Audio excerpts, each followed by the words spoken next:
Hey, eighth graders. So, what today is kind of going to be like a continuation from Monday's lesson. All right. So, we kind of said Monday was like a little bit like a deployment. Okay. A little bit different since we're online, but same type of concept. Okay. So, we had a race response breakout room or section in the video if you watch the video, and we had an application part of the video or breakout room. All right, so for today, and this goes for everyone, not just for those who were in the race response part of it or in the application, everyone's going to be doing this today. Okay, so today what we're going to be doing is we're going to be looking at two different examples, okay, for per capita consumption of resources. Now, they're going to look very similar to what your assignment from Thursday last week looks like, okay? And we're going to be looking at these examples, and myself and Mr. Jessup are going to be breaking it down and showing you an in-depth way of how to complete this race response, all right? So, the reason for that is because after today, your assignment is going to be to revise your responses from last Thursday, okay? So we're going to go ahead and get right into it. If you have questions, you need to come visit us during tutorial hours or during class time, okay? So our learning objective today is today we will be revising our race responses on per capita consumption of resources using our assignment from last Thursday on April 16th, okay? Really quickly, I just want to kind of go over that race response checklist we've been using, okay? So you guys all know what race stands for. We learn it in ELA, we do it in science, all right? Restate, answer, cite evidence, explain, all right? So when you're restating and answering, all you're doing is you're putting the question in your own words, or you're putting the question into a statement and then you're answering it. Okay, you can put it into one sentence by using those transition words like by and because. Okay, then you're citing your evidence after that. So you're using the text, graphs, maps, data tables, pictures, anything that is there provided for you that give you more information regarding the question. You're using that information to support your answer, okay? You have to make sure that you are referencing the text by the title and author, or you're referencing the graphs and the images by maybe their titles or by their figure numbers, okay? Then after that, you are going to be explaining. So, okay, your explain is the why and the how your evidence supports your answer, okay? So the first part is you have to explain what your evidence means, okay? So what this means or this means that. Then after that, you have to prove why your evidence or how your evidence supports your answer, okay? And that's what you would use. You would use this proves that, all right? This race response checklist is not available to you on your assignment from last Thursday, but if you feel like you do need it, you do need to let myself or Mr. Jessup know, and we will make sure that it's available to you, okay? We just want to try to see if you can do it without the checklist, all right? Moving on, we're going to go ahead and get into this one practice problem so you guys can start to see how you would do a problem like this, okay? That way you can go back and you can revise your responses after we are done, okay? So again, very first thing that we do whenever we have a question is we read it, okay? Read the question so you know what your task is. How has the increase in human population impacted the area of Portland, Oregon and its timber resource, okay? So I'm looking to see whether the growth in human population has impacted, the Portland area and its timber. Timber is just another word for wood or trees, okay? So we're looking at how the growth has changed the area and how it has changed the timber resources, okay? So the directions say, read the text and analyze the data provided. When finished, write a race response that answers the focus question for the natural resource provided. Please include the vocabulary words population, per capita consumption, and resources. Be sure to cite your evidence from the text and data. Use the figure numbers for the data, okay? So making sure we're following those directions and your race response relates back to your question, okay? So again, the focus question is, how has the increase in human population impacted the area of Portland, Oregon and its timber resource? So again, we are looking at to see the growth in human population, how it's changed the area of Portland, and how has it changed the timber resource. All right, guys, so with that, we're going to go ahead and take a look at our first source, okay? So first source we have is our text, all right?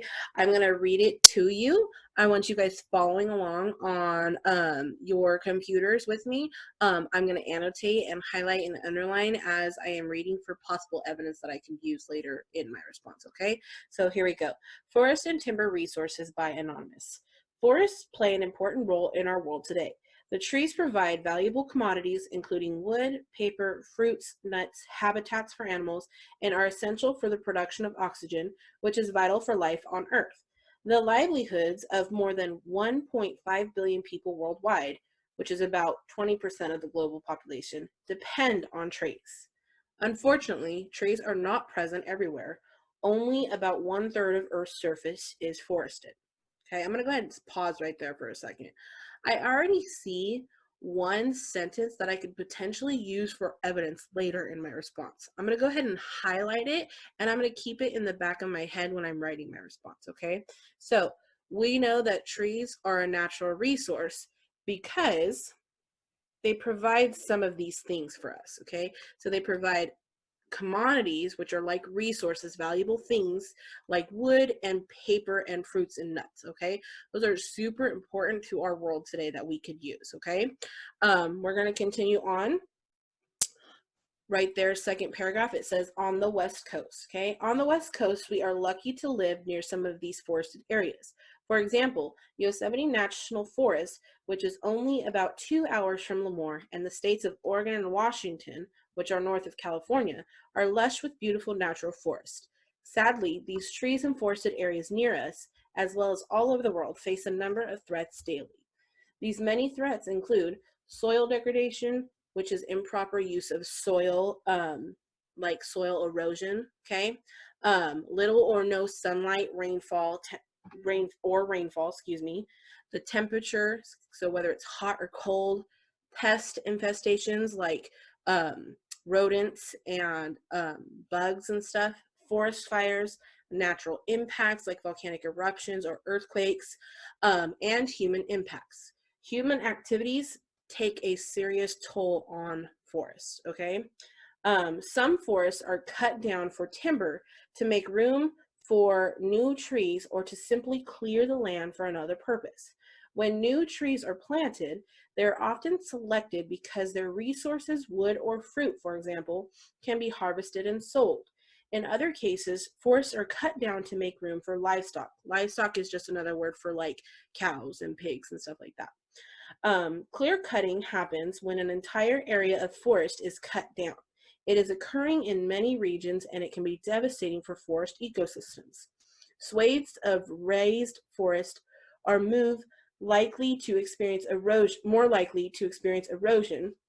because tree roots are no longer holding the soil in place. Furthermore, clear cutting reduces the diversity of animals by destroying habitat and forcing animals to flee to find new shelter. Clear cutting is also harmful to the millions of native people around the globe who live in or near forests. Many of these people rely on forests for their food, shelter, and even their livelihoods. Okay, I'm going to pause again right there. Okay, that was a lot that we just read, but something that stuck out to me was how forests are cut down. Okay, so right there in that very first sentence, it said that some forests are cut down for their timber to make room for new trees or to simply clear the land for another purpose. Okay, so that could be anything. They could be clearing the land for livestock, like it says. It could be cutting down those trees for making paper, for firewood, for maybe houses or buildings, or even for clearing land so people can live, okay? I know that just by knowing our history, okay? So we know when we came and created the United States that things had to be cut down because the buildings that we have today weren't always here. They had to be built, okay? Let's continue on and finish the source. It says, as the world gets more modern and population grows, There is a more of a demand for housing and construction projects because of the lumber and timber resources used to build homes. This reduces our natural forests and open green spaces greatly. Forests play a critical role in providing clean air and are necessary to preserve the ecology of the world that supports all of the natural resources and life. Okay. Another important piece of evidence that I think we should highlight is this first sentence right here. Okay. As the world gets more modern, population grows, there's a more of a demand for housing and building projects. Okay. So that's what timber and lumber is used for. All right, so now that we've taken a look at this first source, we're gonna go ahead and look at the other two, okay? So we have figure 1 and figure 2 here. Right now, I want us just to look at figure 1, okay? So figure 1, I can already tell it's talking about the population because it's labeled population on the left-hand side, okay? Population, and then on the bottom it shows the years. The years are 1860 to 2016, all right? This blue line right here going upwards, that's Seattle, Washington, all right? What was our question about? Our question is about Portland, Oregon. So I don't think that's going to be super, super important. So I'm going to kind of like maybe cross this out because that might be some distractor information, all right? Remember, distractor information is stuff that does not relate to your question, okay? The next line, the red line, is talking about Portland. My question is about Portland, Oregon. So I need to make sure I'm paying attention to that part, all right? The next color, the next line, it says it's Vancouver, British Columbia, which is actually in Canada, okay? That's not related to our question, so I'm actually gonna cross that out too, okay? So we're only gonna focus on the red line, which is Portland, Oregon, okay? So what this graph is showing me is the red line from 1860, the population looks like it's at 0. So from 1860, starting at 0 for population, over the years, looks like it's going by every 10 years, it is slowly or steadily increasing, meaning it's going upward, okay? So the red line continues to increase. It gets to 200,000, increases all the way to 400,000. Okay, we're getting to the year 2000, it keeps climbing. And then by 2016, it looks like it's maybe at about 620,000 people, okay? So I can tell that from 1860, starting at 0 for the population has grown from 0 all the way to 620,000 in the year 2016. That could be super important and a really important impact to the Portland area that I want to make sure I'm remembering for my evidence, okay? Now I want you guys to look at figure 2 down here at the bottom, all right? So figure 2, what figure 2 is showing me is it's the timber volume in millions. So what that means is it's the amount of timber by volume, all right?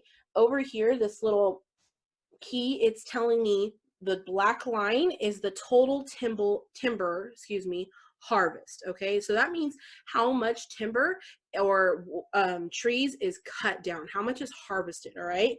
The light green is just how much is not regulated, which means it's not like following the law, and then the harvest regulated just means it is following the law, okay?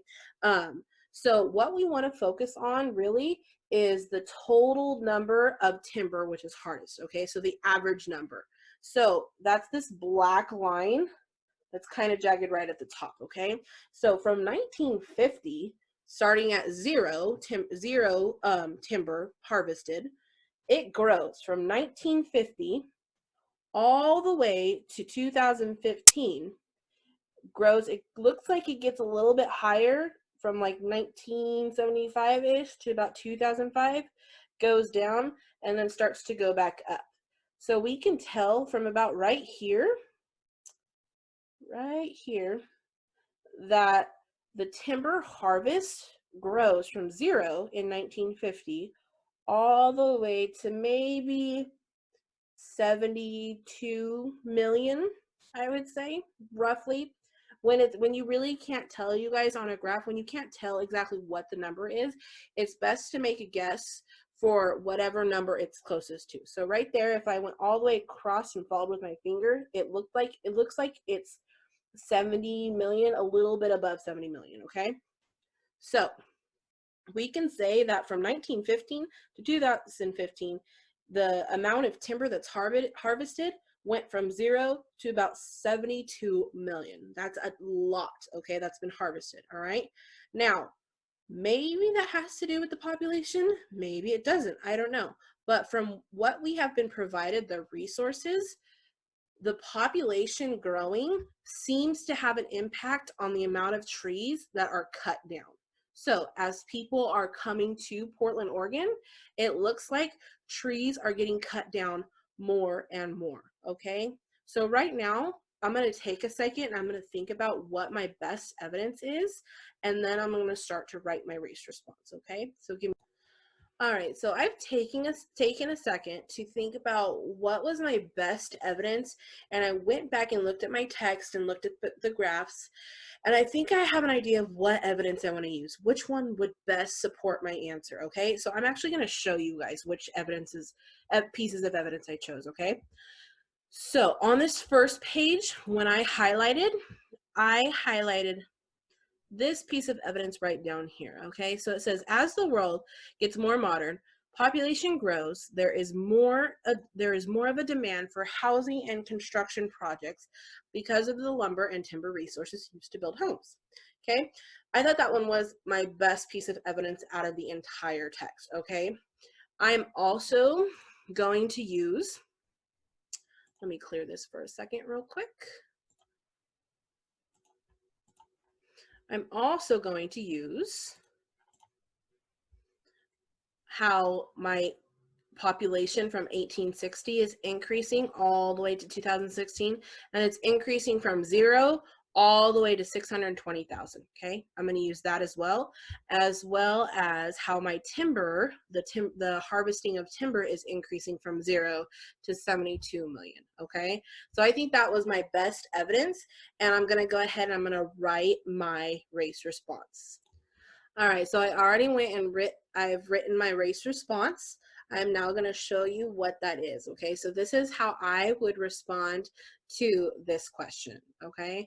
So again, our focus question is, how has the increase in human population impacted the area of Portland, Oregon and its timber resource, okay? So I read my text, I analyzed my data, I wrote my race response, okay? I used the vocabulary words that it told me to use, and I cited my evidence, okay? So I have it color coded, and I'll explain what each part is as I read it to you, okay? So right here in red, in the beginning, I have my restate and my answer, okay? So the increase in human population has impacted the area of Portland, Oregon and its timber resource. That's my restate. Because of the growth of people now living in the Portland area, there has been an increase in trees harvested. That is my answer, okay? So now I have my first piece of cited evidence. In this question, I decided to use 3 pieces of evidence. So whenever we have one piece of evidence, we have to explain what it means, okay? So that means I'm gonna have 3 pieces of evidence, 3 different explanations, okay?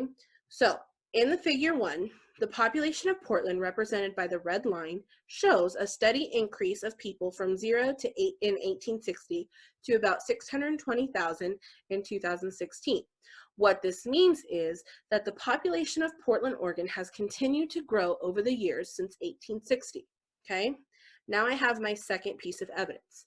In figure 2, the total amount of timber harvested has also steadily increased from 0 in 1915 to about 72 million in 2015.